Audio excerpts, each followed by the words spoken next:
The Radio Misfits Podcast Network. Hello, everyone, and welcome to Planted with Sara Payan. I'm Sara Payan, your host, and today we have Executive Chancellor of Oaksterdam, Dale Sky Jones, on the show. Dale, welcome. I'm so excited about our conversation today. Thank you for having me, as am I, Sara.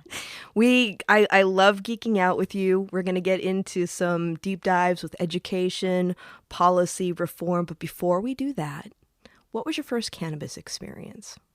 My first memory of cannabis is this odor coming out from under my mom's door late at night, usually after she thought I went to bed.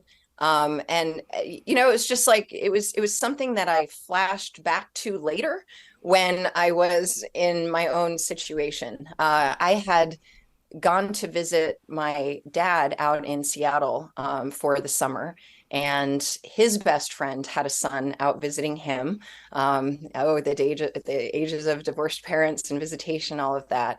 And so I was 14 and hanging out with my dad's best friend's son, who was the same age as me. He introduced me to cannabis, and probably, like, in looking back, if I were him, it would have been kind of hilarious, but also really cruel. He introduced me to what is that? Gravity bong? Is that what it's called? Oh, yeah. You cut the bottom off a milk carton and suck it in and then force it down. So that was my first time.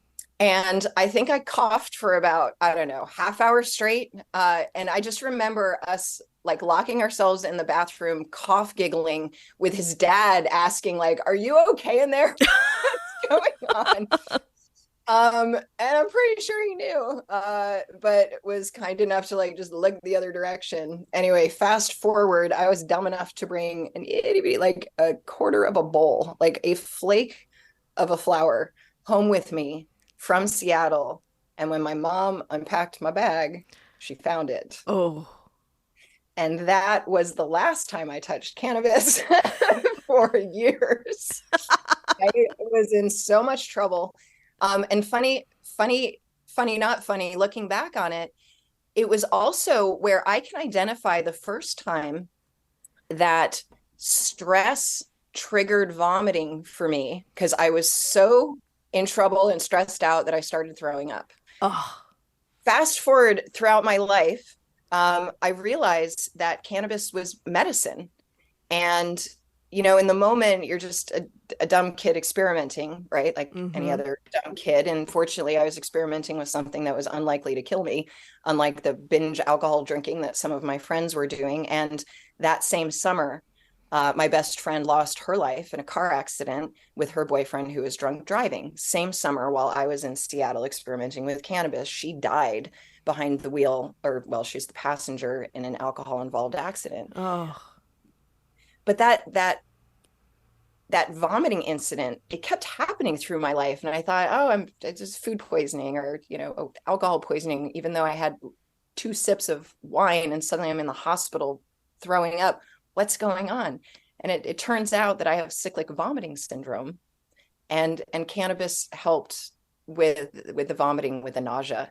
And it's just interesting that as when you ask me, what was your first incident?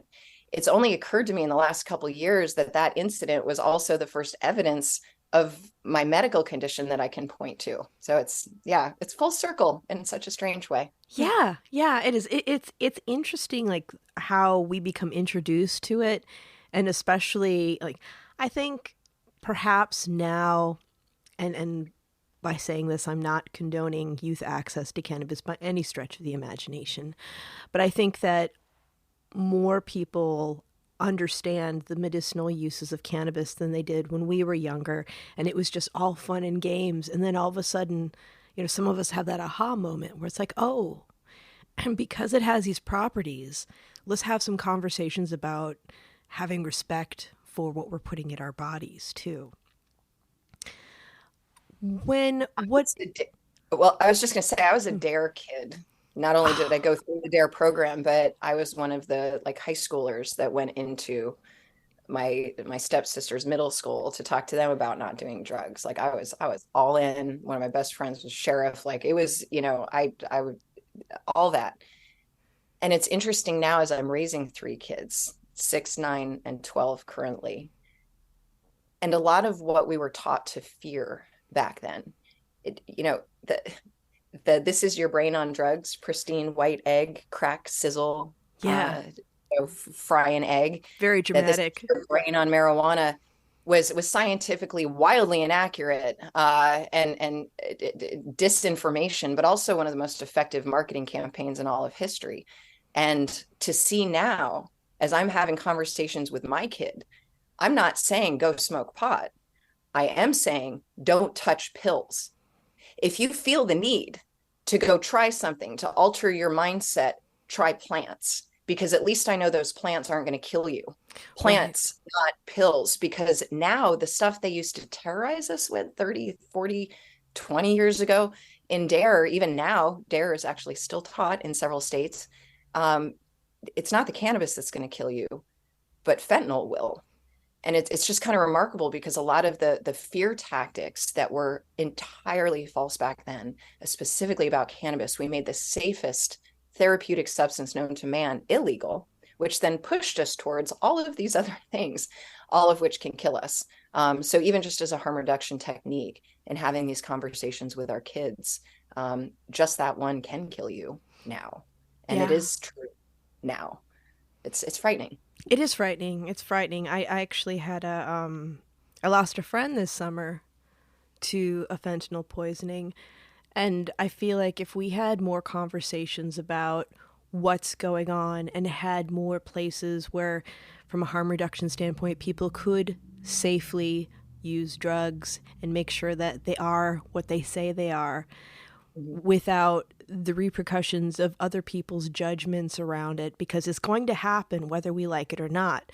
But do we want to save these lives? Do we want to remove the stigma so maybe people aren't as curious about it? Because I know, like, as a kid, you told me not to do something, I was down. Like that was what I wanted to try. And that was the failure of the DARE program, is all it really did was introduce young kids who never would have thought twice about any of those substances. Now they've got a menu to try. At the end of the day, this is something that we've talked about at Oaksterdam. We actually have a free class that you can take. It's the exit from opioids, the exit from pain, that cannabis can be a harm reduction technique, a cessation technique, that you can step down off of some of these drugs that are prescription, that you have become dependent on. And your friend, like so many folks that have lost their lives, these are not like drug-addled individuals, sitting in the corner drooling, saying, give me more. No. These are people just like you and me who take cold medicine, who then take a little bit of that and a little bit of this, and then they don't wake up in the morning. It's someone who just says, oh, well, let me just take a little bit more for this back pain. And then mom doesn't wake up in the morning. These are people just like you and me, and folks that have seceded from opiates, who then go back to them, have a lower threshold that is their lethal dose. And so in so many of these programs that then disallow any other drug, as you go out and see them drink coffee and smoke cigarettes will kill you, that cannabis can really be that harm reduction technique and an answer to the pain, because it does speak to the pain receptors in a way that opiates just simply dumb you down to the point that you don't care anymore. And also you can't poop. It's a problem. It's the side effects. It absolutely is. I mean, that was why I used cannabis when I was going through colon cancer, because a lot of the pharmaceuticals could have caused constipation, and that when when you've got colon cancer, that can kill you. It's uncomfortable other times of your life. Yeah, but when it can kill you. And with my condition, if I could explain, like staring at the pill at the bottom of the toilet, and that pill costs you $1,500, the moment where you're actually considering fishing the pill out of the toilet because you cannot afford another pill. Yeah. I didn't, but God damn it, I thought about it. And those are like the moments where you have to make these decisions. And I can't keep that damn pill down anyway, because I can't keep water down, but I can't throw up smoke or vapor. Right. And so having that alternative of, my husband, blowing up the volcano as I can't stop throwing up, and just pushing the air into my face until I can take it to my lips, until I can get up, and maybe I am getting carted off to an IV somewhere, but at the end of the day, just keeping you alive. And then the other danger that I'd love to like switch to, if I can use this as a segue, one of the most dangerous things for our health is jail. Right. It's terrible for your health. And that's the other thing that we've been largely focused on with our policy reform, is decarcerating individuals that have been put away for nonviolent, especially marijuana convictions. But also making sure that there's a life after that. Okay, in that moment in time, this was illegal. It's a lot easier to have the argument now that so many people are doing it legally. So timing is everything. And you are on the right side of prohibition and they were not. So how do we make sure that they have gainful employment?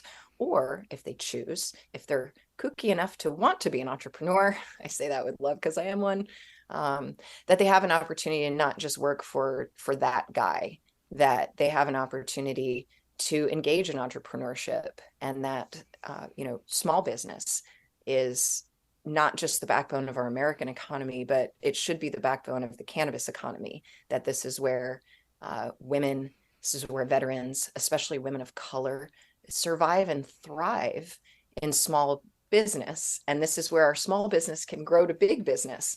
But without that opportunity, without the chance to engage, a lot of what we're working on over the last decade has been if we'll get the law changed. And now in my mind, it's about who gets to participate. How do we finish this and not create oligarchies in states where you're either working for them or an outlaw. Right. And when we start looking at it from a national perspective with legalization and hopefully interstate commerce. Yeah, and there's a lot of complication there where I see folks that in theory would agree with legalization are now suddenly fighting legalization to protect their particular fiefdom that they have a lot invested in. And it's been really strange days, especially over the last couple of years, to figure out what goals can we align on nationally. Because even if we manage to deschedule or flip the switch federally, we still have about 48 states that have Schedule I laws. There's like 2 Commonwealths that didn't adopt the Schedule I failure. And so there's a lot of little flips to switch. There's a lot of law changes that need to be rewritten. There's hundreds of thousands of lines of law from the book that your officer uses, the law enforcement officer, when they pull you over, the vehicle code, all the way through Child Protective Services and how they respond. And in a lot of these situations, one gets ahead of the other, where it's like, yeah, you can go legally buy it, sell it, smoke it, but you have no parental protections and they will come take your children from you, or you lose your job for that activity. There's no safe banking. And things like property forfeiture are still alive and well in our criminal justice system. So finding those things like safe banking that help, yes, the big MSOs and also the small businesses. How do we find things like that we can align on without feeling like that is the end of all progress should we achieve it? Right. And then when we are looking at having it be nationally legalized, as we know in our lovely state of California, you and I have been here long enough to have seen the days of abundance during the 215 days where people were thriving, and we had a lot of female-fronted owned businesses, to how things have changed now. And one of the questions that I was asking the co-chairs of the Congressional Cannabis Caucus was, you see, especially because one of the co-chairs is our very own Barbara Lee, who I adore, and asking her, you see what the chaos is going on in our state right now around regulation and taxation. When the feds come in, they're going to want to have their piece of the pie. And how is that going to affect it? Because right now we have all these taxes. I mean, excise tax every time it changes hands. Like, our consumers don't realize that it's taxed every time it changes hands. What is that going to look like for these states? And how is that going to create, a growing industry? Like we were mentioning earlier about how smoking is bad for your health, smoking cigarettes. Well, the taxation on tobacco is much lower than what we see with cannabis. So when is this going to stop being a sin tax? When are they going to stop just expecting to get their money's worth until we fail and actually create thriving environments for people to succeed? Well, you unfortunately just underlined, or identified, I should say, one of the, not everyone intends for this to succeed. There was a governor of one of the southern states who flat out said, our state's not going to make money off taxes. We're going to make money off fines and penalties, and then proceeded to fine the first people opened over $100,000 as soon as they opened. And so the sin tax on nascent businesses and industry is definitely it's too much, and for all the wrong reasons.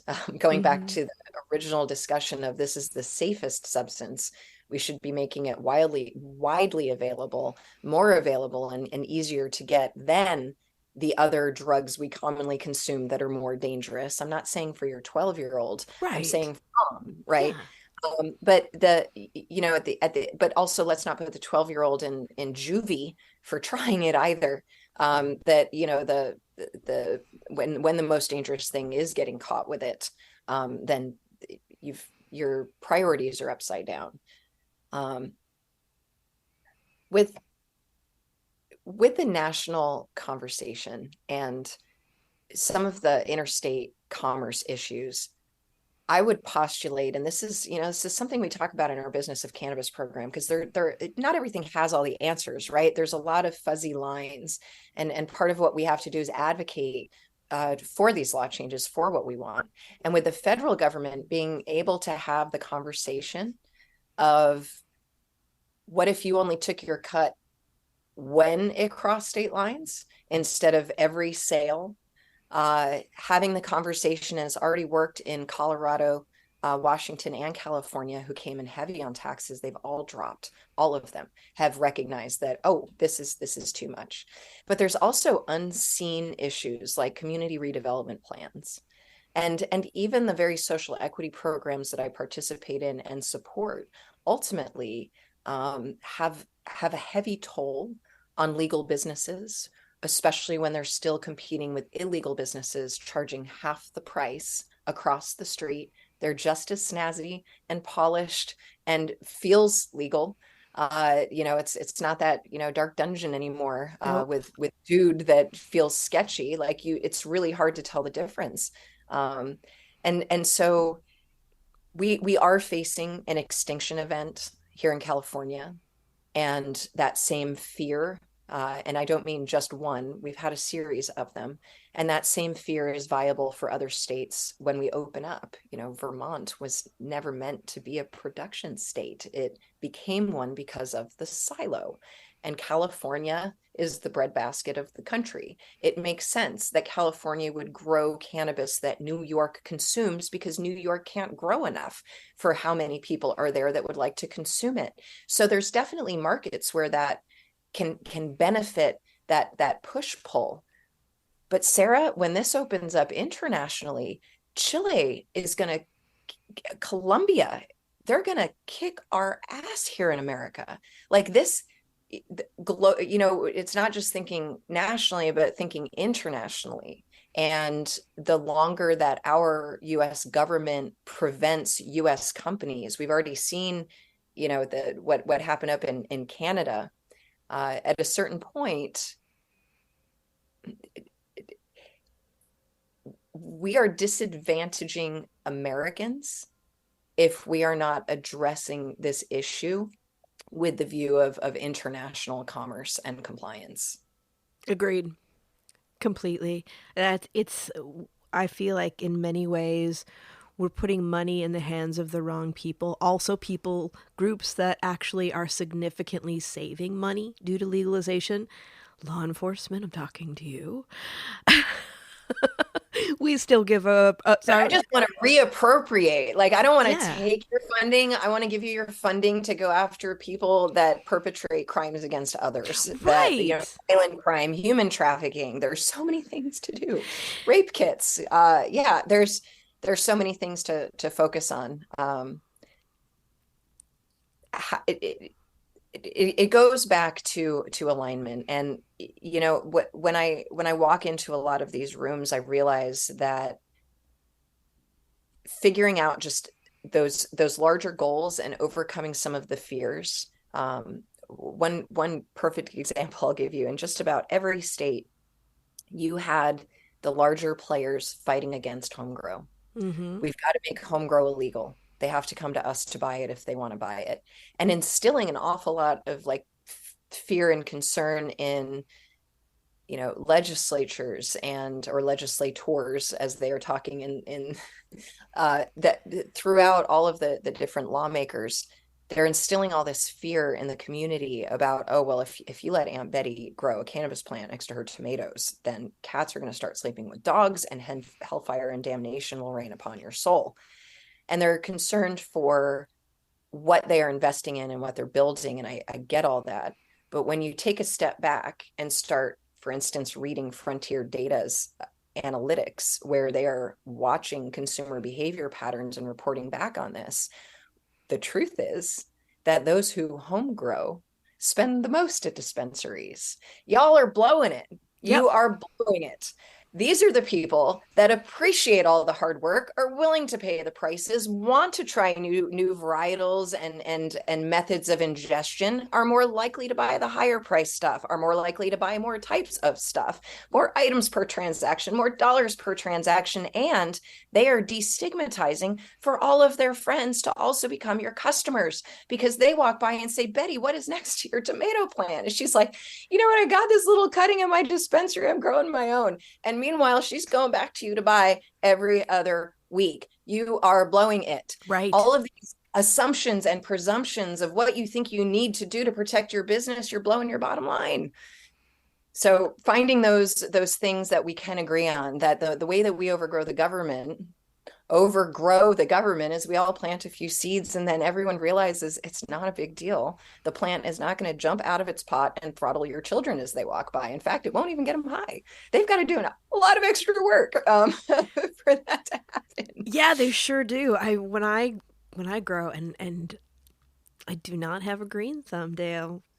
No, I have a husband who has a green thumb, Sarah. That is, he brings me flowers. That's wonderful. See, I hope for males and then I juice them. That's what I do. I'm like, and then I look at my husband and I just like, I kind of like raise my eyebrows at him and I'm like, we juice the males. And he's like, Juice smells. Oh, if you listen to some of our horticulture classes and didn't know what we were talking about, right. I know. you'd really question my values. But no, it is no, it's awesome that you juice them, and it's good for you too. That's it. Antioxidant. Yeah, Yeah. that's it. And I mean, it goes back to Leafy green. yeah. And Aunt Betty's tomatoes, that doesn't mean that she doesn't still buy them from the store too. Or just because you can grow it doesn't mean you will, because a lot of us don't have the space. A lot of us are lazy. I'll raise my hand to that, and it's just it's crazy that they're putting their energy into that when there are so many other things that they could that not only benefit the general population but also benefit them.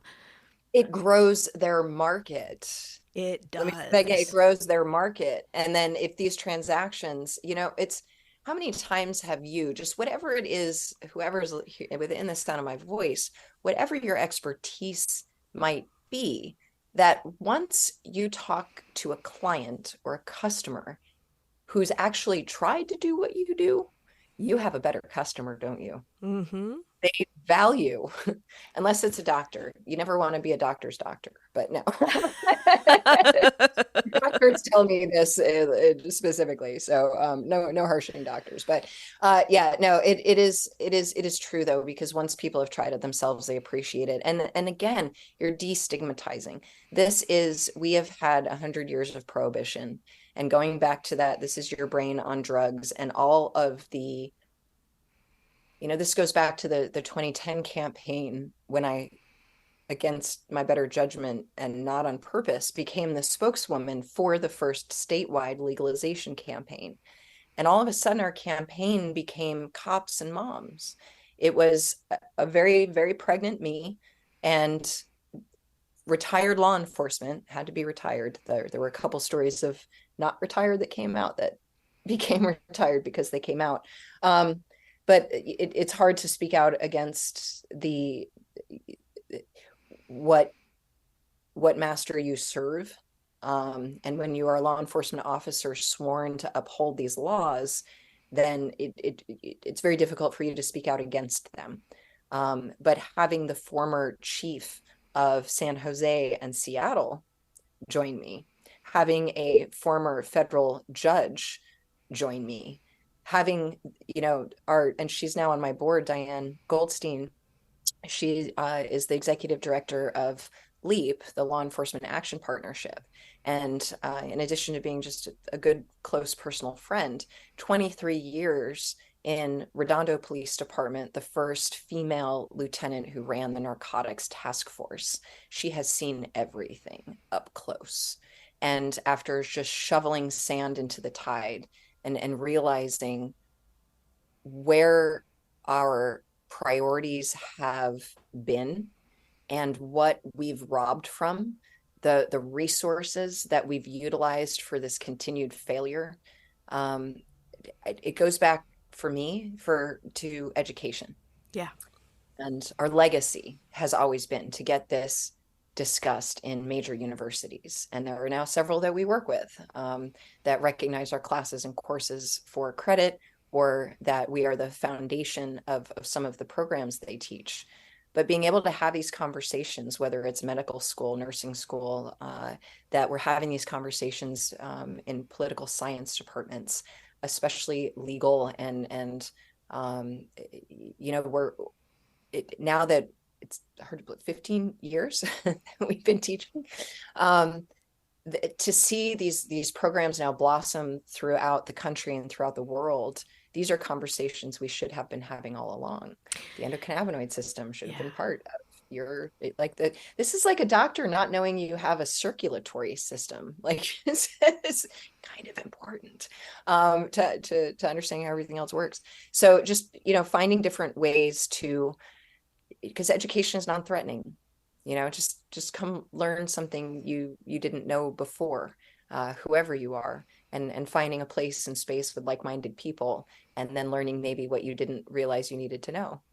That's it. Well, that's when I look at the first time that I created courses and taught at City College San Francisco, the politics with faculty around having that kind of curriculum took my breath away. And part of it, I have to admit, is because when we're in our own little pocket where we all understand what's going on and we're talking about it, you forget that there are people who don't understand it enough, and there is still fear where they really are hoping that they don't have to have those conversations. But what's really heartening is now they actually have a lot of rich programming that they're making available, especially because of the low-cost classes. But if they really want to dial in and learn more, that's where they need to come to you and your courses. And how did you get into your work? Upside down and backwards, accidentally. I came to cannabis from corporate America, and had spent years climbing various corporate ladders successfully. I owned my own restaurant. I was in a couple of different genres. What brought me to cannabis was I really came to the end with with my then employer. It was a multinational employer. It's the second largest shoe conglomerate in the world. So I was in retail for 5 or 7 years. And I just kept watching the company make really awful decisions that disregarded the people that worked the hardest to do the best. I was just like, are you completely missing reality here? And what am I doing? You can only take so much out of, the improving the people in front of you, which was my jam of taking someone, hiring them in, headhunting, developing them eventually into maybe managing their own store or whatever. And that was really rewarding. But when I suddenly realized I couldn't look people in the eye anymore and say, no, you come work for this company. It's like, whoo, crisis of conscience. Yeah. I can't do this anymore. And I had a friend asking for a while, hey, will you go manage some doctors down in Southern California? There's one doctor in particular, and she had a couple friends who wanted to do cannabis recommendations. Now, this was back in like 2005 and 6. So long, not only like before this was cool, this was still decidedly not okay for most people. And it was just like, well, hell, how can being a business manager for doctors be that much worse than being a manager for this multinational corporation? I'm done. I'm ready to leap. And immediately after moving to Southern California, and Lord knows why, we started in Orange County, which is not the bastion of friendliness for cannabis. No. It is now, but it was a long road. Task forces trying to shut us down, like sheriffs coming in undercover and trying to bust us and get our doctors' medical license revoked. And there were several doctors who had their license revoked in those years. I looked around for the training. What I had done for corporations in addition to management was always training. I was training adults. I was taking someone who didn't know how to do this job and getting them to the learning outcomes and productivity to not only do the job, but train somebody else to do the job, whatever that job happened to be. And so just validating people in their roles and making sure that they hit all the marks, and then moving on. And sometimes it was opening a new restaurant. Sometimes it was troubleshooting one that was, and figuring out what was going on and bringing them back up, rehiring, retraining. But I wrote multiple training programs, including probably the largest and world-renowned, especially at the time, was TGI Fridays. And this is back when TGI Fridays, we got headhunted weekly by other corporations because it was the training program. The cannabis industry had nothing. So as soon as it was not an industry. Let me just, the cannabis movement had nothing. We started calling it an industry at Oaksterdam because we wanted to be taken seriously. And the only way to be taken seriously was to take ourselves seriously. And so we started throwing around words like, we put on our wall quality training for the cannabis industry. When people walked in, they're like, what the hell is that? I'm like, oh, it's real and it's here and we are building it. And by the way, there's no ceiling, ladies, people of color. There's no rules. There's no gatekeepers, because we are building it. And, veterans, it's okay that you were fighting a war or overseas or not there, because now we have a battle here at home for you to engage in that is also equally meaningful. And you have battle buddies and that meaning to life of why try. And that integration was also super important for so many veterans returning from home, and still is. So, just bringing together that band of misfits. But it really all started for me looking for the training, looking for the education, and realizing there is none. And so just doing what I always did of, okay, well, find the experts. Call Dale Geringer. Dale said, well, call Jeff Jones. By the way, I still have the notes from my phone call with Jeff Jones back in, I think, June or July of 2007. And we're married with 3 kids. So that happened. Funny how these things all kind of, So he was the second one I called. But it took a hot minute in between before all that happened. But, right. There's a story there.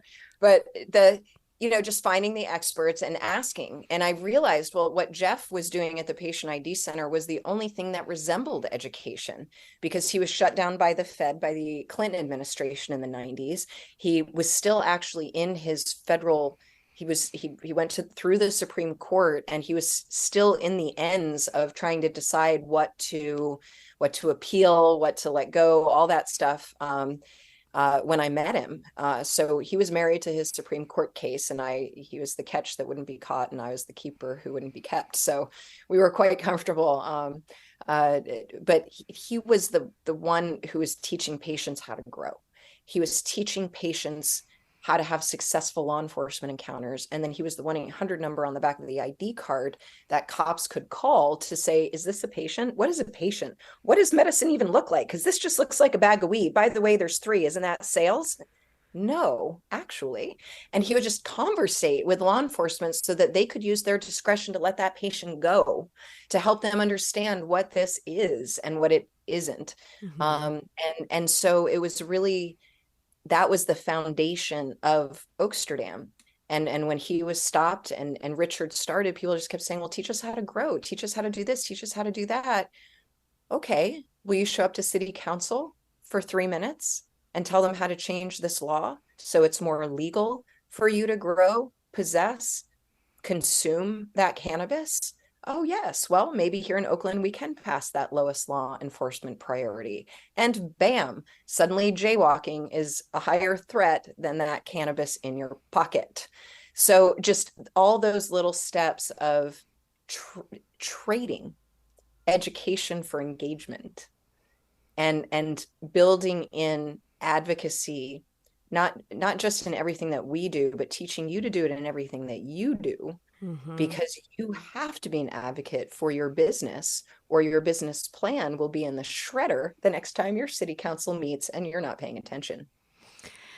I feel like prior to legalization, we had these wonderful opportunities for what the industry could be.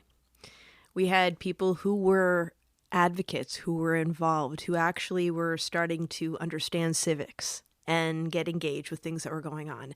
We had the opportunity to have conversations about compassion and capitalism working hand in hand, and actually not only creating abundance for the operators and their families, generational wealth, but also the opportunities to give back to communities and really look at, being active members. Like, I was having this great conversation with Michael and Michelle Aldrich not too long ago. 2 of my favorite people. They're wonderful, aren't they? But we were talking about 9/11 and how they opened up Champs early that day because they had so many people in line just waiting, because it was their community center. They ordered pizzas and had the TVs on, and everybody was together during a very scary time, feeling safer and supported by their community. And I feel like a lot of that has gone by the wayside. Not all of it, because I do believe there are keepers of the flame around that, but I wish that there was more. I hear you. And, this is... The good news is just about every room I walk into, a third of the room turns out are Oaksterdam graduates. And the Oaksterdam graduates come swim in the cool, clear waters, because that when you do well, you do good. And also that intellectual alignment, because not everyone's trying to save the world, and that is okay. Yeah. But let me show you how this saves your bottom line. Because all of this alignment is also good for that. That when you advocate for better laws and safer access, you are improving, you are growing your market, and also because you are the one out there doing it, your market share. That when you hire women and women of color into leadership, that you match your community, and that also improves customer loyalty. That it's not just your frontline workers, but your leadership was my point there. And absolutely, your frontline workers should reflect your community, and how you hire and who you hire. And the way that you give back to the community doesn't have to have anything to do even with give back programs for cannabis. It could be supporting your local Habitat for Humanity. And that's how you interact with that elected official who wouldn't give you the time of day because they didn't care what you knew until they knew you cared about what was important to them. Right. And what their priorities are for their community safety. I think a lot of times it's really just about understanding the friction, and that the objection presented is often not the real problem, but also that those folks that think like us, and I know you hear me because they are your listeners, Sara, that we are out there. And that's, I guess, what I'm trying to say is a third of the room is Oaksterdam. And when I say Oaksterdam, it's not a school you went to. It is a state of mind that you are trying to leave it better than you found it. And that you got that education to figure out how to do that. And that you can improve your station in life at the same time that you uplift those around you. And everybody wins. You are a happier human being, more fulfilled also, because it's not just about the money, but helping people engage in that and figure out where their place is and just how to engage is often the struggle. I've got to share this with you because you presented such a neat opportunity for an unknown story, Sara. 9/11, the tragedy that 9/11 was, is what saved the cannabis industry. Really? Really. Right before 9/11, there is a tremendous amount of evidence that the US government was about to do a major crackdown in the Bay Area on all those advocates that you are thinking about right now, from Michelle and Michael, through Brownie Mary, through Dennis Perone, through Jeff Jones, through Steve D'Angelo, through all of the cats that were in the room, because back then you could fit everyone in one room, and they often all fit in one room to hash out, what are we doing? What is policy, right? Because we're going back so far in time. And the conversations in the restaurants were in front of the restaurateurs that were our friends. And so the FBI basically lunched the same places we lunched at. And they just might have shared some of the conversations that were happening around that time. And when the planes crashed into the building, the FBI rightly shifted its priorities, and what was about to be probably one of the worst blows to the cannabis movement was canceled because they all got called back to New York and Washington to investigate that tragedy. Wow. I had no idea. Most people don't. It's one of those untold stories that, like, you got to know someone that was there. And I happen to marry him, so I know that story. There's a lot of really interesting things that happened with policy and law enforcement, and like, there by the grace of God go many of us, kind of thing. Yeah, right? Yeah. And going back to Michael and Michelle, like, I remember them saying that back in like the 70s and 80s, when you talk about, now we look at cannabis legalization, even though we have people of all political persuasions involved, we often look at it as more of a liberal issue. But back in the day, they said that it was the Republicans that were really, supporting legalization, and how times have changed. Of course, how parties changed. The Carter administration, because one of the cannabis people outed someone in the Carter administration for cocaine. Some of the silliest things. We could have been legalized in the 70s had one person not kept their trap shut. It is amazing how, and this is why we cannot ever stop or give up. And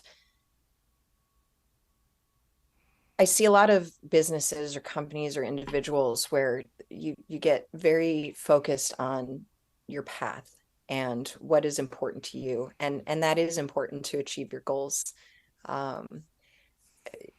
It's also just,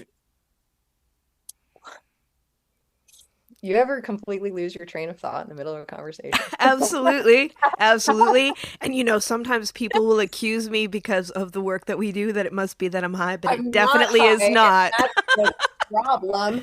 No, where I was going with that is just like, it's not give up, that there's so many people like us that think like us, that whatever it is that you think is just done and signed, sealed, and delivered, it isn't.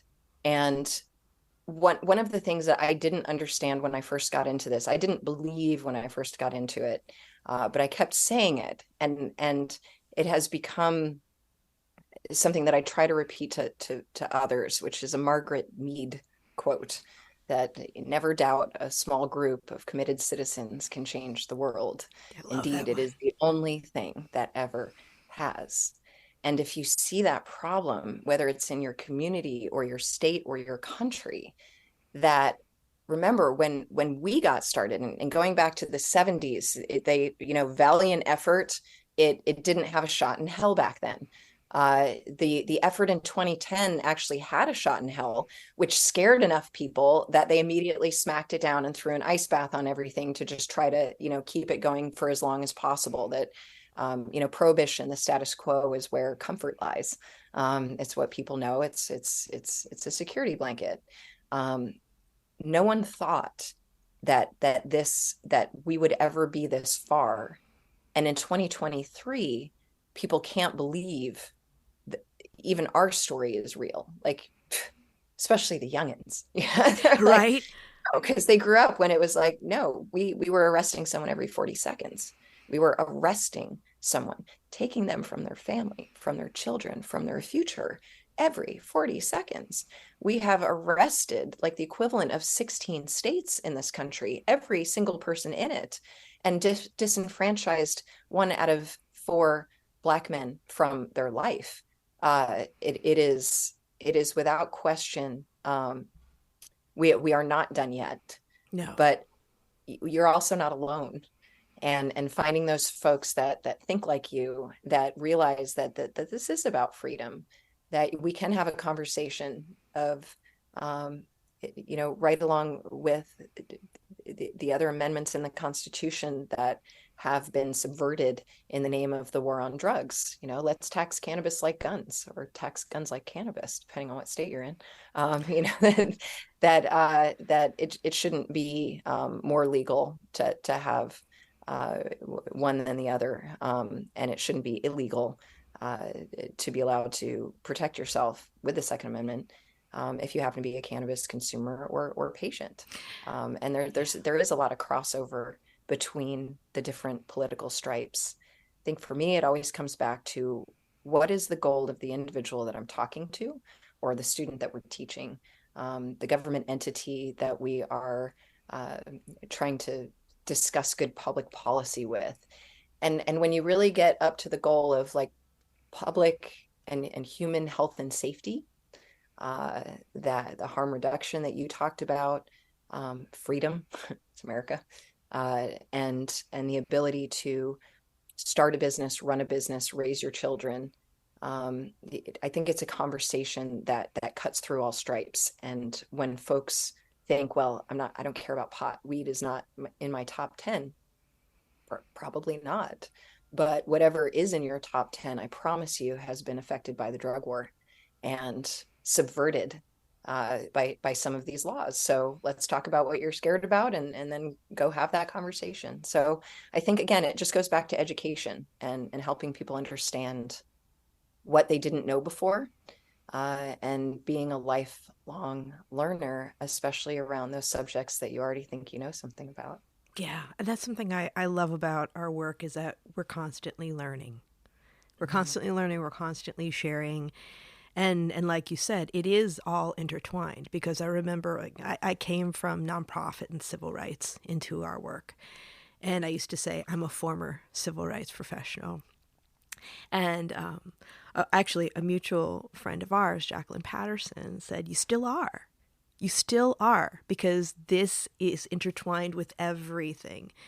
And it's a call for critical thought, and really thinking about the impact that the prohibition has done on so many lives, and getting back into cannabis history, which everyone, you really should know. Take a class. I know a place where some of these are offered. I was doing some really interesting reading, especially when I was teaching my class on history about Anslinger and the DuPonts and our very own William Randolph Hearst and how it's all interconnected. But then this year, reading more about Prescott Bush and how he was in bed with everybody and the push at that time towards fascism and overthrowing FDR because they did not like the New Deal. And so when you really start to pull all of this together, you're like, where was this policy coming from? It wasn't coming from a good place. It wasn't coming from a place of public safety. It was coming in a place of mass manipulation, which is some of the stuff that we're seeing echoes of today in our political environment. Sarah, I think that it was the thing that I struggled with the most as I learned about this issue was, it sounds silly to say like, oh, your government would lie to you when you're young, you at least years ago, it was expected that your government was actually trying to look out for you, and you couldn't even imagine that in the 30s that Congress would lie to get a law passed. And now you look around and you're like, oh yeah, no, I totally could see how this could happen. It makes Isn't that crazy? It makes it all believable. And it's not that there was a giant conspiracy back in the 30s. There were 100 tiny ones, follow the money. And they just all happened to align in the same direction where all these people, they didn't agree on a lot of things, but they agreed on one thing. And it was to make marijuana illegal, to scare people, to whether it was, subjugating the classes and the people that commonly consumed it. And these go back to other drug laws too. It's Totally. Women drank laudanum while opium, if you lay down and smoke it, it's wildly illegal. But if you drink it in a dress, it's just fine. Great tea parties. I'm telling you, there's yeah. So it is a lot. And I realize that, gosh, I don't know how we tiptoed into such a heavy conversation. I always seem to take it.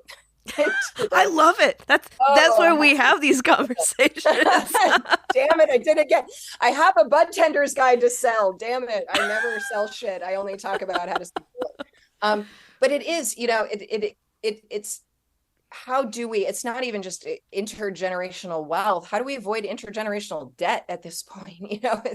It's just how do we do a little bit better in our day? And I'm hoping that is something that, like, yeah, Oaksterdam is absolutely for the big stuff. And we have been driving towards huge goals that seemed insurmountable, that now seem obvious. And now, it's okay, we built it, but there's a lot of finishing to do, and we're just not there yet. But along the way, you need a job, you need gainful employment, you need a way to make sure that you're paying the rent or the mortgage, that you're feeding your kids or yourself, that you're not wasting your money on, good Lord, this is expensive, whether you're using it medicinally or you're just an adult making that choice of, am I going to go to the liquor store or the dispensary? So, also making Oaksterdam easier to access for the every person, not just those that are going for a full career or full certification, is something that we've really been working on over the last year, of just, free programs that you can just go take, like I said earlier, exit from opiates, starting from seeds. There's a free advocacy class, conveniently, that I strongly recommend you take, because, talking to, maybe Aunt Betty gets it, but Uncle John doesn't. Right. And, being able to advocate for yourself as a choice for what you consume, or the job that you choose, or the career that you take, or the business that you open, and being able to have that conversation with grandma can also be frightening and crippling. Being able to look your pastor or a mom in the eye is hard for people when they feel that judgment, and being able to advocate for your choices is and also make the right choices. Caveat emptor, buyer beware, on what folks are trying to sell you. What might be good for you might not be good for me, and being able to figure that out. So I do strongly encourage folks. We did recently publish very recently, and it's only $9.99 on actually free if you have Kindle. You can just download it. It's got amazing visuals and accessibility, and also the print version. It's a reference manual for cannabis consumers and dispensary professionals. And so it's just a quick, easy reference guide for everything from titration to what is that anyway, and how is it going to make me feel, and how long is it going to make me feel like that. So just an easy guide. Everyone says, oh, nobody trains that stuff. Well, not only did we train it, we wrote the book on it. You're welcome. I love that. It's especially because we are in that back to school mode. It's like, that's, I think, when people start thinking about things to purchase for themselves to enrich their knowledge base. And speaking of, you have a new semester starting. Yes, we have two different types of courses and classes because we realize some of you just need to learn at 2 a.m. in your boxer shorts, but we also realize that some of you want that interaction with our experts and with fellow students in the class. So while these courses and classes are always available self-paced and you have access to the library of videos, we have only a couple times a year 2 live semesters. We do horticulture live and we do the business of cannabis live. And starting on September 25th, we have our final cohort of the year. So this is your last chance on September 25th to join the fast track semester program. So it's really easy. Just go to oaksterdamuniversity.com and you can check out all of the learning outcomes and what you can be when you grow up, whether it's a cultivation technician or you are in fact trying to open a business. That's awesome. That's awesome. Yeah. So if people want to learn more about the university, follow what you're doing, how should they do that? Website, social media? What's the best way? You can definitely find us at Oaksterdam and at Oaksterdam University on Instagram. And I do strongly recommend that you go to our website because we do have at oaksterdamuniversity.com. And if you just type in Oaksterdam, it'll pop right up. But we have also amazing student specialists who will jump on a 15-minute Zoom with you or a Google Meet or a phone call and just talk out what are your career goals. If you are from, so many of our students are at the top of their own game in a different industry. And they're just simply trying to figure out, well, how do I plug in with the cannabis industry? Maybe some of their clients are starting to come from cannabis, or they're trying to transition and figure out, well, I've been a great marketer all this time. How do I start a marketing business that is cannabis facing? So there's lots of different types of professionals that are trying to figure out how to engage. And the business of cannabis program is perfect for you because we're not going to teach you how to do business. There's universities and college for that. We teach you how to interact with the business of cannabis. There are so many unusual rules from 280E with the IRS, and the IRS, do not mess with the IRS. There's important reasons to learn what you don't know you need to know before you start engaging in this, but also to be able to meet the needs of your clients and customers. If you don't understand their pressures, then you're not going to meet their needs. And frankly, they're just going to move on from you because they're going to sniff that out like that.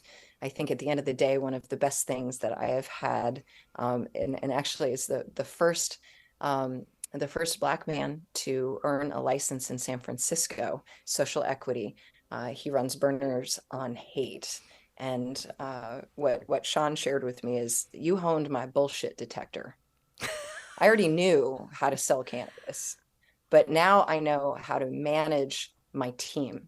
And I have to hire consultants for things, but now I know their job better than they do. And so I know how to manage them doing their job versus the wool being pulled over his eyes, how to be compliant. And this was the king of cannabis on Hate Street. Like I said, he's been selling cannabis on Hate for 30 years. He didn't need me to tell him to sell cannabis, but how to do it compliantly and how to get that license and then how to manage those interactions is what he did learn at Oaksterdam. Yeah, and he was on the San Francisco Cannabis Oversight Committee with me, and his insight was invaluable. It was a joy working with him.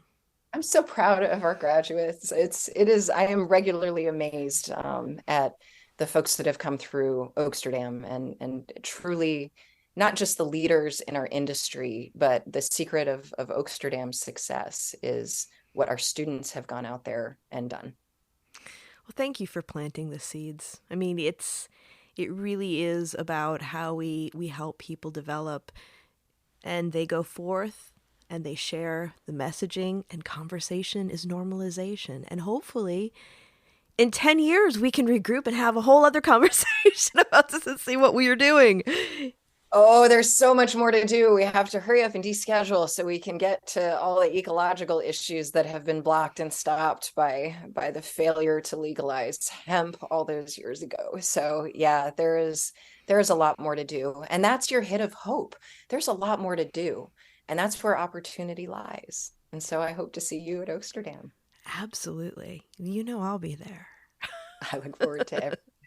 Thank you so much, Sara. Oh, thank you so much, Dale. It's been a pleasure, and I'm really looking forward to our future conversations. Indeed, and best of luck to all of you. There is, yes, more to do, so come to Oaksterdam and figure out what's next. Everybody check it out. Check out their social media, their website, and really, check out the Bud Tenders Guide. It's really interesting. Thanks so much, Dale. Thank you, Sara. And everyone, remember, Planted is twice a month. And if you like listening, please give us a review, share it with a friend. Let us know what your favorite episodes are. And if you'd like to stay in touch over social media, we are Planted with Sara Pion on Facebook and Planted with Sara on Instagram and Twitter. You can also go to our website, www.plantedwithsara.com, or listen to us on our parent network, Radio Misfits Network, where there are other great podcasts, like one of my favorites, the Winemakers Podcast. So check it out. You can listen to Planted wherever you listen to your favorite podcast, whether that's Pandora, Spotify, Amazon, Google, Apple, Stitcher. Tune in. We are there. So join us. And until next time, stay curious, stay safe, and remember, it's a wild world out there. Be good to one another. Until next time, take care.